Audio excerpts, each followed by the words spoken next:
This section is called Understanding Partnership Marketing. It's going to be going into detail about what partnership marketing is, the 10 types, some of the common terminology you might have seen, going to be including some examples, and then talking about you as a partnership manager and what attributes you should have to work in partnership marketing. Firstly, what is partnership marketing? I've seen a lot of names been thrown around. Brand partnerships, co-branding, that's quite common in the US to refer to it as branding. In the UK, very much joint marketing or co-marketing.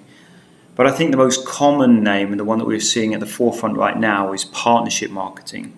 But if you see any of these other terms out there, you know it refers to partnership marketing. What does it actually mean? Here's 2 definitions I found. First one, where 2 or more brands collaborate via strategic marketing campaigns to achieve their objectives. Or secondly, where a primary brand has the ideal product or service to complement a secondary brand, utilizing their target audiences to achieve their objectives. Now, in a simplified world, what this actually means is where 2 companies are coming together to work in marketing. Now, that can be in a I promote you, you promote me sense, or it can be just one brand promoting another brand to their audience. There are 10 types of partnership marketing. This is explained more in the next chapter and next set of lectures. Just to give you an overview though of what the partnership marketing universe looks like, there's affiliation, there's content, there's sponsorships, there's many things you might already be familiar with. But these specifically have an overarching sense of partnerships, so where 2 companies are working together. Let's explain some of them just quickly. Affiliation is when another company is affiliated with yours and is going to promote you on their behalf. You've seen many of these online, websites, aggregator sites, comparison websites, voucher sites are good examples of affiliation. There's sponsorships, so you might sponsor an event, you might sponsor a company, you might sponsor a TV show or a film. There's charitable, that's working specifically with a charity for marketing sense.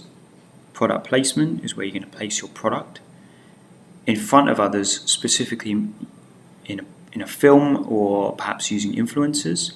Or shared stores is when your store will be within another store. We'll come on to explain more of these later on.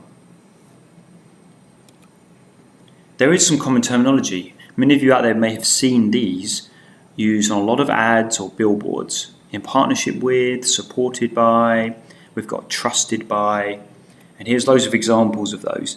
I think if you ever see these, I just want you to be aware that this is partnership marketing. This is almost like a label or a stamp to say we're involved or we're doing partnership marketing, because it's 2 companies coming together. And some examples now. So the first one is a really good example of a mutual campaign where Vitality, which is Pru Health's sub-brand name, is promoting Virgin Active, and you get a 50% discount. And Virgin Active is promoting Vitality. This is a win-win mutual scenario, and it's a really good example of partnership marketing. Another one, again involving Virgin, but Virgin Media this time. Virgin Media offers up Netflix. This happened in 2013 and still goes on. So if you get Virgin Media as a TV package, you also get Netflix with it. It's exclusive, it's part of the package, and it's 2 brands really coming together and using Virgin Media's distribution channel. Netflix gets access to all of those customers.